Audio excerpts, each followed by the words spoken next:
Il est 20 h, bonsoir à tous. Voici les titres de l'actualité de ce samedi.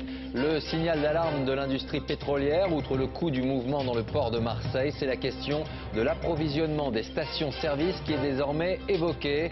Alors doit-on réellement craindre à terme une pénurie d'essence? Élément de réponse dans un instant. Cette fois c'est fait, au Chili, un premier puits de secours a atteint aujourd'hui les 33 mineurs bloqués depuis 2 mois. Euphorie des familles et des sauveteurs, les 33 qui pourraient regagner la surface dans les prochains jours. On en saura un peu plus avec notre envoyé spécial sur place.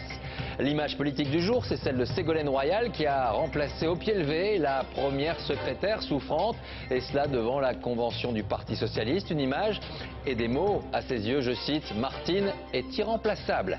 Nous reviendrons sur l'émotion et le choc suscité en Italie par une émission de faits divers et d'appels à témoins. Une mère qui recherchait sa fille disparue a appris en direct qu'elle avait été assassinée devant des millions de téléspectateurs. Nous irons à Rome. Un samedi de sport, les images et résultats des qualifications de l'Euro, c'est du football, le rugby et la Coupe d'Europe. Toulon s'impose et le Racing Métro chute. En tennis, Gaël Monfils se qualifie pour la finale du tournoi de Tokyo. Il affrontera le numéro 1 mondial, Rafael Nadal. Enfin, connaissez-vous Mark Zuckerberg? Vous êtes des millions à utiliser son invention. Le cinéma et Hollywood ont choisi de dresser le portrait du créateur de Facebook, un portrait plutôt corrosif. Vous le verrez. Voilà pour les titres. Merci d'être avec nous. On commence ce journal avec le cri de joie des familles des 33 mineurs chiliens bloqués à plus de 600 mètres sous terre. Les équipes sur place ont terminé le forage du premier puits de secours. Une étape bien évidemment importante puisque dans quelques jours, le premier mineur devrait pouvoir regagner la surface. Le feuilleton semble toucher à sa fin. Dorothée Olyric. À la mine de San José, il est des jours inoubliables et ce 9 octobre en fait partie. Au petit matin, les ingénieurs s'activent autour de l'excavatrice, plus que quelques mètres pour faire la jonction avec les mineurs ensevelis depuis 2 mois. Il est 8h05 heure locale, les bras levés le disent, le puits de secours a atteint les mineurs et c'est déjà une sacrée victoire. Puis, c'est l'annonce officielle et l'émotion qui gagne se propage. Les familles des 33 mineurs sont sur la colline. Ils remercient le Chili et le ciel. Je suis si heureuse, c'est un miracle. Le 5 août dernier date de l'éboulement, ils ont cru avoir perdu à jamais leurs proches.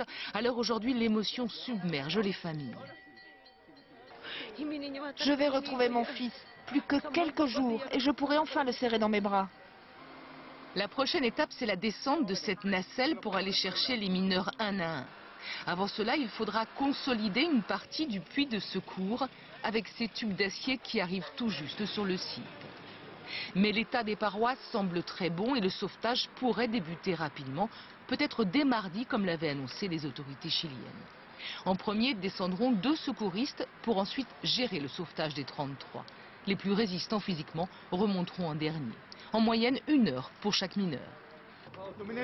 Les mineurs sont très tranquilles, beaucoup plus calmes que vous les journalistes. Ils attendent le sauvetage avec sérénité. C'est la dernière image des mineurs, ils affichaient déjà le visage de l'espoir. Aujourd'hui, ils se savent guettés par le monde entier.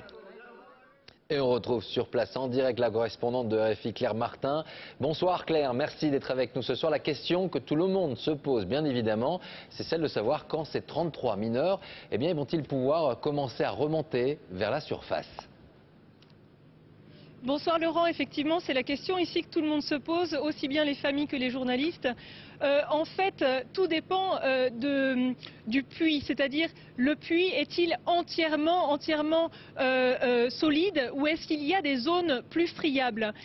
S'il y a des zones plus friables, en fait une grue va être transportée, il va y avoir des tubes métalliques qui vont être glissés à l'intérieur du puits pour pouvoir le solidifier, pour faire en sorte qu'ensuite, lorsque la nacelle va devoir remonter ces 624 mètres entre le tunnel et entre la surface, il n'y aura pas de problème et il n'y aura aucun choc en fait contre les parois. Donc tout dépend en fait de ces tubes métalliques, tout dépend de la quantité en fait de tubes qu'il va falloir faire glisser. On parle pour l'instant d'entre 50 et 100 mètres de tubes à faire glisser à l'intérieur. Ce sont des tubes qui font chacun 24 mètres. Donc normalement d'ici 2, 3 à 4 jours, le sauvetage devrait avoir lieu. C'est en tous les cas les données qu'on a pour le moment. Merci beaucoup Claire Martin. On revient en France avec en revanche une situation toujours figée pour les secours qui recherchent le spéléologue disparu depuis maintenant près d'une semaine dans les gorges de l'Ardèche. Faisons le point sur les dernières enquêtes. Sur place, Arnaud Comte et Jean-Claude Martin. Accroché à l'espoir qu'Éric Establi, ici à droite, est toujours en vie. Ça, c'est hyper fragile, c'est la balise. Des plongeurs ont à nouveau exploré la rivière souterraine. Équipés d'une sonde d'avalanche, dans une eau à 15 degrés, ces secouristes anglais partent inspecter l'éboulis 780 mètres plus loin pour s'assurer que le spéléologue n'est pas mort enseveli. Lors de cette expédition, des signes de vie, des échos auraient été entendus et les plongeurs auraient aussi aperçu des bouteilles de plongée de l'autre côté du mur de sable. Je considère cela comme un message de la part de Eric qui dépose ses blocs en nous disant je suis en vie, certainement, et venez à mon secours, venez m'aider, j'ai besoin d'air, j'ai besoin de vivre, sans doute pour ressortir par là où il est rentré. Sur ces photos prises dimanche dernier lors du départ d'Éric Establi, on y voit ses collègues présents en début de parcours. Dans cette cavité, ils évoluent entre deux parois étroites, la visibilité est quasi nulle. 200 mètres à la verticale de l'éboulis, en surface, au cœur de la forêt, un forage doit être installé. L'idée est d'aspirer les sédiments qui bloquent actuellement la galerie. Les plongeurs pourraient ainsi aller plus loin et peut-être accéder à une poche d'air où l'homme de 46 ans pourrait s'être réfugié. Cette hypothèse est ce soir toujours jugée très crédible par les secouristes qui en parallèle continuent de creuser la cheminée naturelle qui pourrait dans les prochains jours les conduire directement à la rivière souterraine. Il est désormais à quai. Il a fallu une douzaine d'heures pour le remorquer jusque dans le port militaire de Brest. Une opération délicate couronnée de succès. Le chimiquier de 120 mètres qui avait subi une collision en pleine mer a fait l'objet cet après-midi, vous allez le voir, d'une inspection de sa coque. Il faudra également déterminer les circonstances exactes de la collision. Romuald Bonan et Gabriel Camillat. Après 12 heures de remorquage et à petite vitesse, le chimiquier maltais tiré par l'abeille Bourbon a finalement rejoint Brest. Vers 1 heure cette nuit, l'Uranus et ses 6000 tonnes de solvant désormais solidement arrimés dans l'arsenal militaire. Au petit matin, les dégâts nettement visibles témoignent de la violence du choc la veille avec un cargo panaméen. Bien qu'aucune fuite n'ait été détectée depuis l'accident, un barrage flottant anti-pollution a été installé. Toute la journée, des plongeurs ont examiné la coque. À bord, la structure du navire a été contrôlée sous toutes les coutures. De longues vérifications avant de vidanger les cuves de l'Uranus. Concernant la collision, pour le moment, la préfecture maritime n'avance toujours aucune explication. Parmi les hypothèses, un manque de surveillance des équipages. Quoi qu'il en soit, le cargo panaméen a pu reprendre sa route, lui, et aucune enquête judiciaire ne pourra être menée en France, l'accident ayant eu lieu dans les eaux internationales. En Hongrie, après une période d'accalmie, c'est à nouveau l'inquiétude qui domine. 850 habitants du village de Kolontar, situé proche de l'usine de boues toxiques, ont été évacués aujourd'hui. La raison de cette décision, la menace d'une nouvelle fuite sur un réservoir. C'est cette digue que vous voyez qui menace de céder. Le reportage tout de suite d'Arnaud Boutet et Nicolas Ducrot. Kolontar, village fantôme, vidé de ses 850 habitants. Par haut-parleur, ils ont reçu l'ordre de partir, laissant derrière leurs chiens que les voitures chargées avaient interdiction de transporter. Car ce soir, les villageois dormiront groupés et surtout alignés. Le gymnase de la commune voisine devient un refuge et devant la grille, certains se montrent désemparés. On m'a dit qu'il faut rester 3 jours ici. Moi, je veux rentrer chez moi. S'il le faut, j'irai à pied. Il n'y a que 10 kilomètres. 3 jours, le temps de construire cette digue de terre et de rochers. 400 mètres, censés protéger le village, car une nouvelle fissure menace le réservoir déjà éventré. Un scénario catastrophe annoncé par le Premier ministre en personne. D'après nos calculs, le mur aurait pu s'écrouler aujourd'hui, à midi. Et ce n'est pas la distribution des bouteilles de produits désinfectants qui rassure les sinistrés. Cette boue toxique est devenue leur cauchemar et désormais, ils s'attendent au pire. Moi, je suis convaincu qu'il va y avoir une deuxième vague. Je ne sais pas ce qu'on va devenir, mais tout le village de Kolontar pourrait disparaître. Hier encore, l'entreprise responsable de la catastrophe voulait redémarrer. Aujourd'hui, le gouvernement annonce un grand danger. La confusion est grande, mais les portes de l'usine devraient rester fermées. Partons maintenant pour l'Italie où une mère qui recherchait depuis un mois sa fille avait accepté de participer à une émission de télévision, une émission de faits divers et d'appels à témoins très populaire et qui tente de renouer le contact avec des personnes disparues. Seulement, cette maman n'imaginait pas qu'elle allait apprendre la mort de son enfant en direct devant des millions de téléspectateurs. Philippe Visserias et Gian Claudio Caldera. C'était mercredi, en première partie de soirée sur la Rai. En studio, la présentatrice de la célèbre émission Chi l'ha visto, spécialisée dans les faits divers, s'adresse à la mère de Sarah, une jeune fille de 15 ans disparue depuis plus d'un mois. Écoutez, comment vous dire? Est-ce que vous comprenez ce qui est en train de se passer? Pétrifiée, elle répond. J'essaye de comprendre. Concetta, alors, si vous voulez interrompre le direct, vous le pouvez. Parce que, malheureusement, on est en train d'apprendre une information. Présente aux côtés de la mère, une journaliste de l'émission lui tend alors un téléphone portable. Au bout du fil, les carabiniers. Ils disent qu'ils sont en train de trouver un cadavre. C'est absurde. La mort en direct. Ce cadavre, c'est bien celui de sa fille, retrouvée au fond d'un puits, violée et tuée par son oncle.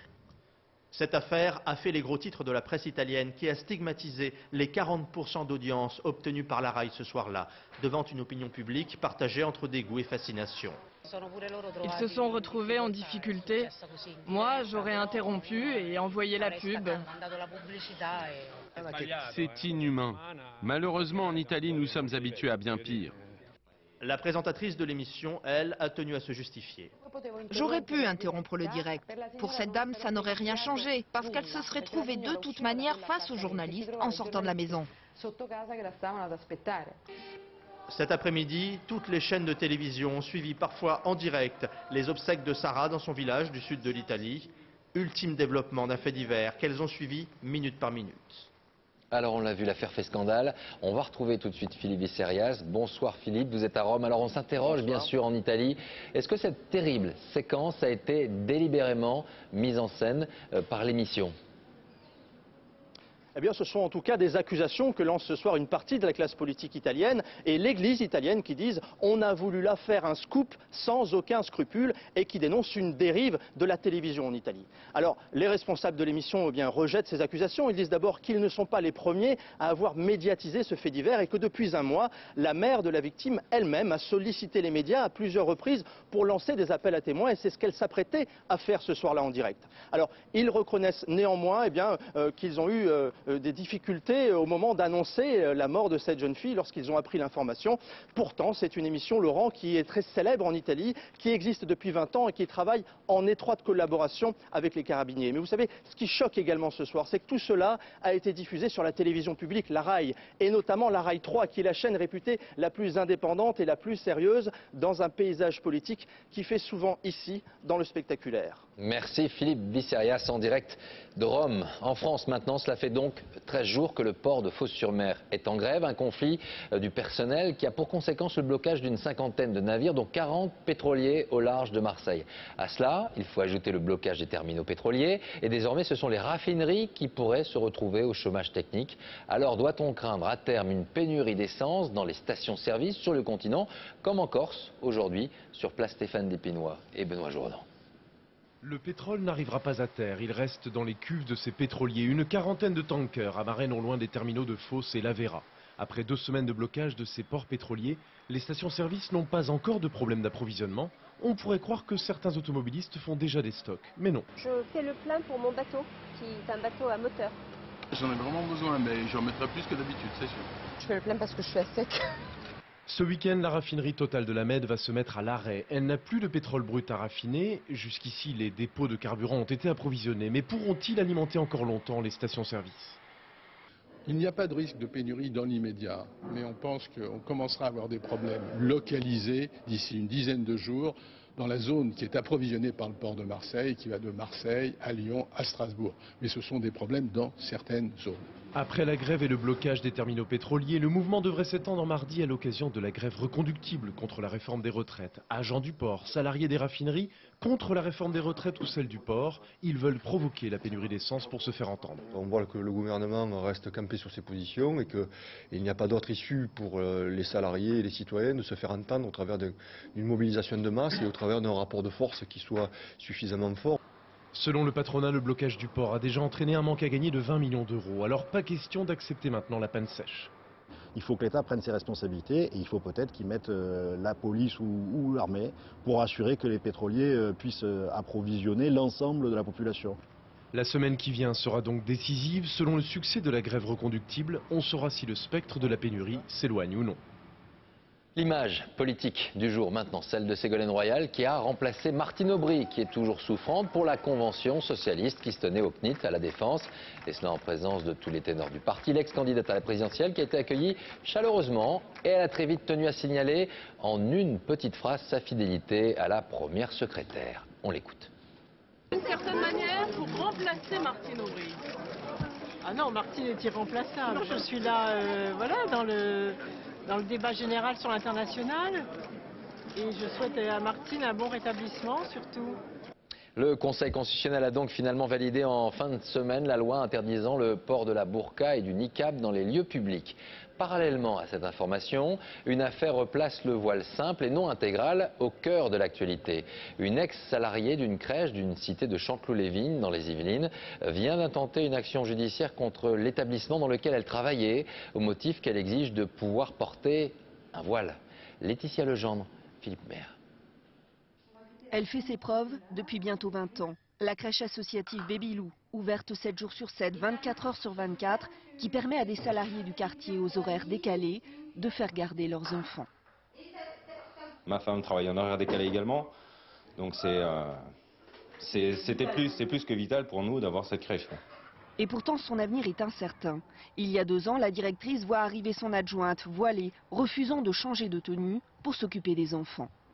Elle est arrivée habillée avec un voile qui laissait apparaître son visage uniquement, donc un grand voile de la rue à l'intérieur toute noire.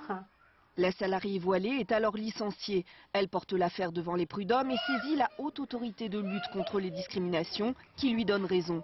La crèche étant privée, le principe de neutralité ne s'y applique pas. Pour les salariés, cette décision est un choc. Dire que Babylou est une association discriminatoire, pour nous, ça a été plus qu'une claque, parce que ça voulait dire que nous, on était des personnes discriminantes. On fait en sorte que les femmes puissent déposer leurs enfants, qu'elles aillent chercher un travail et qu'elles s'émancipent. Et donc ça a été le coup de massue. L'ex-salarié réclame plusieurs dizaines de milliers d'euros de dommages et intérêts, ce qui menace la structure. Dernier rebondissement, la nouvelle présidente de la HALDE souhaite aujourd'hui revenir sur cet avis. Il n'est pas tolérable ou acceptable que la HALDE participe à la fermeture de cette crèche qui fait un travail remarquable. Nous allons réexaminer lundi la situation et l'avis, en tout cas qui a été rendu par le collège de la HALDE sous mon prédécesseur, et de regarder enfin si on peut dire que cette crèche assure un service public. Nous avons cherché à joindre l'avocat de l'ex-salarié sans succès. Si les prud'hommes lui donnent raison en novembre, cette crèche au cœur de la cité pourrait bien fermer ses portes. Coup de projecteur maintenant sur une institution qui sert souvent d'indicateur en temps de crise. Le crédit municipal, que l'on appelait le Mont-de-Piété ou encore Matente, a reçu symboliquement en gage cette semaine son millionième objet. Depuis le début de la crise, le crédit municipal a connu une augmentation de 40% de sa fréquentation. Reportage Laurence Diop et Guillaume Beaufils. Et bien voici le fameux millionième objet déposé par une cliente au Pré sur Gage. C'est peut-être le seul magasin de France où l'on n'est pas content d'offrir un tel choix. Dans les rayons, presque 2 fois plus d'objets qu'il y a 3 ans. Le crédit municipal, surnommé Matente. L'adresse, bien connue des Parisiens, ne désemplit plus. Ils sont plus de 800 chaque jour à venir en toute discrétion pour échanger leurs biens contre un peu d'argent. Première étape, l'évaluation. Je voudrais déposer ce bison de chez Souverain. Oui. Et ce vieux sac de chez Hermès. D'accord, vous avez la facture du sac? Mais non, monsieur. La main au client, il faut la facture. Mais monsieur, comment voulez-vous que j'ai une facture de 1960? Finalement, seul le vison sera estimé. 10 minutes suffisent. Je regarde l'état, si les manches ne sont pas trop usées, les poches, Je sais à peu près combien un manteau en vison lunarène comme celui-ci, dans cet état-là et avec une coupe assez moderne, peut faire. Et donc celui-ci, je vais l'estimer dans les 300-400 €. En échange, un prêt. 50% de la valeur est toujours en liquide. Cette gardienne d'immeuble a déposé des bijoux. Elle n'avait plus d'autre solution. 300, 350, 370. Moi, ça va déjà me servir à payer mes impôts et les frais d'hospitalisation. Avec la crise, des clients d'un nouveau genre ont fait leur apparition chez ma tante. Nous avions eu à un moment plus de banquiers.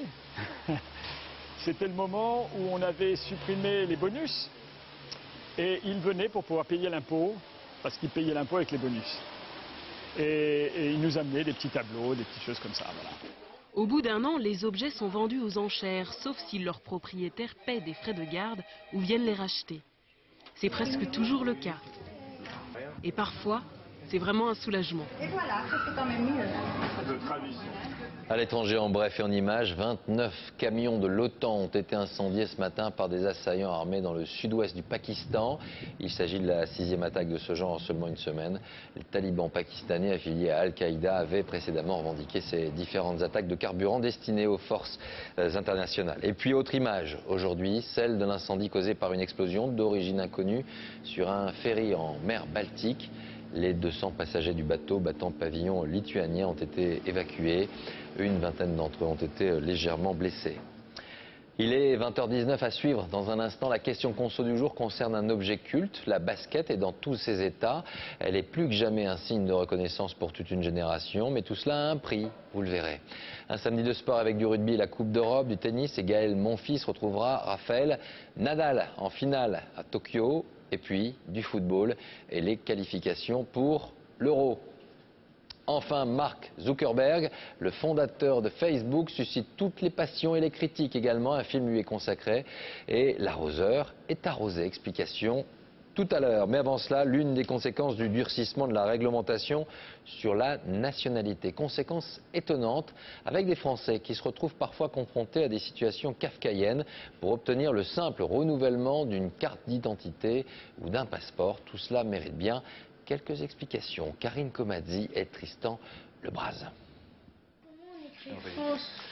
France, alors F. C'est l'histoire d'une famille française qui décide de partir en vacances hors de France. Les enfants d'Isabelle et François ont besoin d'une carte d'identité, mais à la préfecture, problème. On est nés à l'étranger tous les deux, moi au Mexique et François en Allemagne, mais on est tous les deux de parents français. Et en plus, nos enfants sont nés en France et à Paris. Donc à aucun moment on a pu imaginer avoir une carte d'identité, enfin obtenir une carte d'identité pour les enfants pourrait poser un problème. Mais la loi est formelle. Il faut justifier certificat de naissance à l'appui de 2 parents nés sur le sol français. Isabelle joue le jeu et explore branche par branche l'arbre généalogique. Florence, sa mère, est bien née à Boulogne-Billancourt, mais son mari à Rabat. Tout aurait pu s'arranger si Michel, la grand-mère née à Soissons, n'avait pas épousé un Claude né au Caire. Dernier espoir, le grand-père Maurice, chef du protocole du général de Gaulle. Hélas, les archives d'Agbou en Algérie ont perdu la preuve de sa nationalité.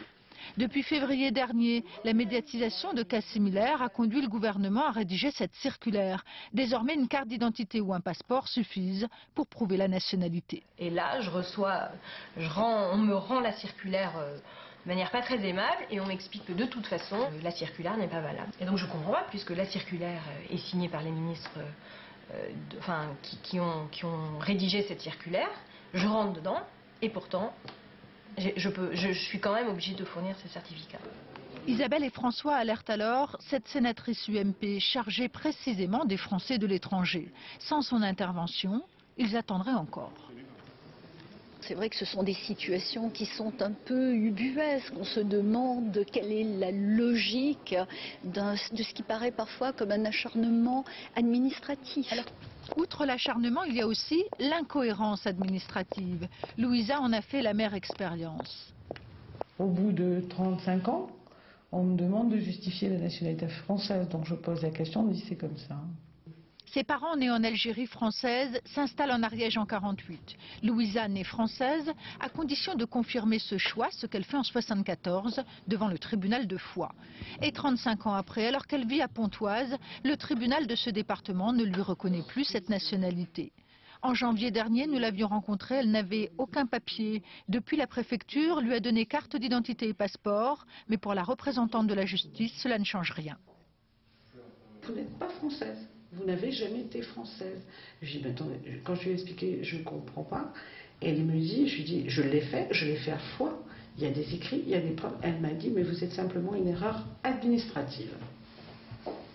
Avec ses papiers d'identité que la justice ne reconnaît pas, Louisa est une Française en sursis, contrainte dans 10 ans de prouver à nouveau une nationalité qu'elle a toujours portée avec fierté.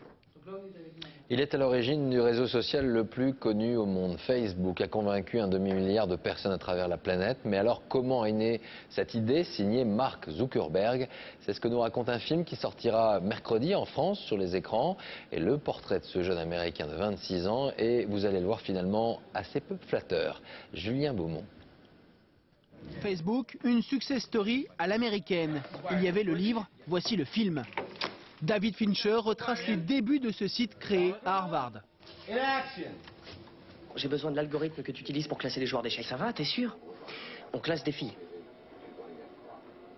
Tu veux dire des étudiantes? Oui. À un instant T, une plongée dans un monde de fondu de technologie. Quand deux filles s'affrontent, chacune a une probabilité de gagner qui sera fonction de son classement à l'instant T, c'est ça? Oui. Des informaticiens brillants, capables de changer le monde. On programme.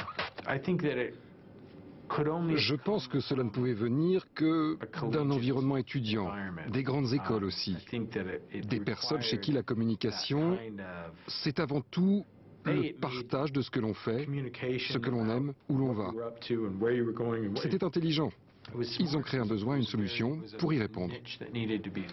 On découvre comment dans une boîte de nuit les idées se transforment en dollars pour écrire le nouveau visage d'Internet. Ce que je trouve incroyable, c'est la rapidité avec laquelle cette invention a grandi. Mais quand on y réfléchit, lorsqu'Internet a été lancé, on espérait tous que cela pourrait donner des changements comme celui-là. Facebook, phénomène de société. D'ailleurs, Nicolas Sarkozy, Barack Obama et le Dalai Lama ont tous les trois un profil.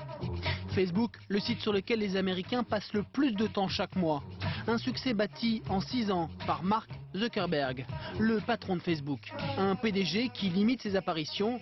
Pourtant, le site a dépassé les 500 millions d'utilisateurs et sa valeur est estimée à 19 milliards d'euros. Zuckerberg se retrouve avec les grands patrons dans les réunions au sommet. À 26 ans, il pèse 5 milliards d'euros, ce qui fait de lui la 35e fortune au monde en toute facilité. Quand vous avez tant de pages vues tous les jours, quand vous avez tant de gens qui passent leur pause déjeuner devant votre site, c'est facile de gagner de l'argent. Il suffit de placer quelques bannières commerciales. Cela nous rapporte plus d'1 milliard de dollars par mois. Facebook si convivial que beaucoup y mettent des données privées, photos, noms des amis, coordonnées. Cette semaine, des outils ont été lancés pour limiter l'accès à ces renseignements. Le pari de Zuckerberg, c'est que les inscrits se sentent protégés et que du coup, ils publient encore plus d'infos personnelles.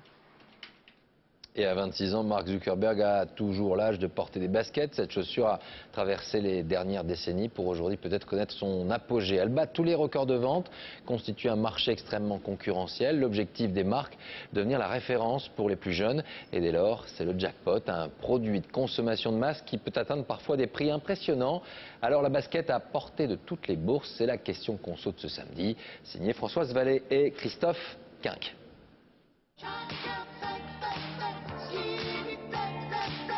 C'est important pour vous les baskets? Oui, c'est très important. C'est la chaussure qui compte. Rebelle dans les années 70, la basket est devenue classique. C'est essentiel d'avoir des marques, c'est un mouvement qui entraîne tous les jeunes de la société et du coup on est un peu, limite on se sent obligé d'aller porter des baskets comme celle-là. Les marques ont gagné, les parents n'ont plus le choix. C'est ça, il aime bien les baskets. Bon, j'ai essayé d'acheter des chaussures, il n'aime pas. Oui, je trouve ça cher, bah oui, parce qu'on paye la marque, c'est tout. C'est juste une question de ça en fait. Il débourse en moyenne 90 € pour une paire de baskets qui en valait 40 en 1998. La stratégie était de sortir les chaussures des salles de sport pour en faire un accessoire de mode et séduire les clients. qui vont être plus intéressés par le look de la chaussure avant même de pouvoir regarder le prix. C'est d'ailleurs un peu paradoxal puisqu'on est en période de crise, mais les gens ne regardent pas forcément le prix. Tous les 3 mois, les marques sortent un nouveau modèle, mais c'est surtout l'image qui fait vendre. Nike, Adidas, Puma l'ont bien compris. Elles s'écharpent à coups de milliards pour financer sportifs, rappeurs et autres stars auxquels les jeunes veulent ressembler. Les grands sportifs comme Zinedine Zidane qui est Adidas, on a envie de s'identifier à lui, donc on va acheter Adidas pour s'identifier un petit peu à Zidane. Et pareil pour Puma avec Usain Bolt, Nike avec Cristiano Ronaldo. Une stratégie marketing qui paye. En 2009, les chaussures ont rapporté 9 milliards d'euros à Nike, 4,5 milliards à Adidas. ASICS arrive loin derrière avec 1,4 milliard. Une santé d'autant plus florissante que les chaussures sont fabriquées par une main-d'œuvre bon marché en Asie. Sur une chaussure vendue à 100 €, le prix de la fabrication dans l'usine chinoise ou autre chose, y compris les composants et tout, c'est à peu près 15 €. La marque déclare faire 15 € de bénéfices. 40 € payent les transports et les magasins. Le reste, 30 € part en publicité et marketing. C'est le consommateur qui sert à financer les champions. Et voici ceux qui justement incarnent les campagnes de publicité de ce produit star qui est devenu la basket, des tennisman, des rugbymen et des footballeurs. Images et résultats de ce samedi, tout cela est commenté par Manu Tissier. Une entrée en fanfare et en sourire. Paul Saki et Toulon ont décroché cet après-midi la première victoire européenne de l'histoire du club varois contre les Gallois d'Ospreys. À 4 minutes de la fin du match, une passe de l'anglais Wilkinson pour son compatriote et Saki marque l'essai décisif. 19-14, score final. En revanche, le Racing Métro s'est incliné pour son baptême européen, tout comme Perpignan, mais Clermont a gagné, grâce notamment à cet essai de Julien Malzieu face aux Anglais de Saracens, 25-10. Et surprise à la mi-temps, Renaud Lavillenie est venu tenter sa chance entre les poteaux. Le champion d'Europe de la perche n'a pas eu de mal à franchir les 3 mètres. Son record de France est de 6 mètres 01. En football, le Portugal aussi retombe sur ses pieds. Sur la route de l'Euro 2012, les Portugais ont battu le Danemark 3-1. Un doublé de Nani et un but de Cristiano Ronaldo qui permettent au Portugal de prendre la 2e place de son groupe. Une joie moins démonstrative pour l'Allemand Mesut Özil. Buteur face à la Turquie, son pays d'origine, le milieu du Real Madrid a contribué à la large victoire de l'Allemagne, 3-0. 3 victoires en 3 matchs, la Mannschaft fonce vers l'Euro 2012. Gaël Monfils, lui, fonce vers Nadal. À Tokyo, le Français a battu cette nuit le Tchèque Radek Stepanek. Il affrontera en finale le numéro 1 mondial. Monfils n'a gagné qu'une fois en 7 rencontres face à l'ogre espagnol. Hergé est bel et bien devenu une star des salles de vente aux enchères. Les tintinophiles sont même capables de dépenser des sommes astronomiques pour une double planche des années 30 réalisée pour l'album Le Sceptre d'Autocar. Cet après-midi, elle a atteint à Paris, chez Arcurial, 246 000 €. Mais ce n'était pas un record. En 2008, un original de BD avait atteint les 764 000 €. Il a fait beau et chaud sur une partie de la France. Aujourd'hui, température estivale à Paris avec 24 degrés à Londres. Du beau temps également à Malo-les-Bains dans le nord avec un très joli 23 degrés cet après-midi. Et vous le voyez, beaucoup de monde en a profité. En revanche, prudence dans 7 départements du sud de la France qui ont été placés en alerte orange en raison d'un épisode pluvieux, venteux et orageux. Les départements de la Haute-Garonne, de l'Hérault ou encore du Tarn sont concernés à partir de cette nuit et cela jusqu'à mardi matin. Et puis à noter cette récompense pour notre confrère Gilles Jacquier qui a reçu le trophée télévision du festival de Bayeux pour son reportage consacré à l'école en Afghanistan. Le tableau noir avait été diffusé dans le magazine Envoyé spécial. Et puis n'oublions pas que nos 2 confrères, Hervé Guéquière et Stéphane Taponnier, sont toujours retenus en otage en Afghanistan avec leurs 3 accompagnateurs. Cela fait désormais 284 jours qu'ils ont été enlevés. Nous pensons bien sûr à eux. Voilà, avant de se quitter, je vous rappelle l'une des informations de la journée, c'est l'épilogue qui se rapproche pour les 33 mineurs chiliens aujourd'hui. Les équipes sur place ont terminé le forage du premier puits de secours, une étape bien évidemment importante puisque dans quelques jours seulement, le premier mineur devrait pouvoir regagner la surface. Voilà pour l'actualité de ce samedi. Merci à vous de nous avoir suivis. La météo tout de suite avec Nathalie Riouet, 20h35, les années bonheur présentées par Patrick Sébastien. On se retrouve demain pour le journal et puis pour 13h15 le dimanche.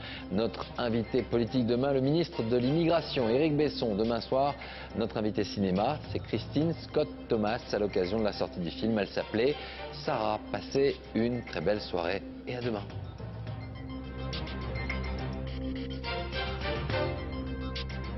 L'info en continu, c'est aussi sur France2.fr.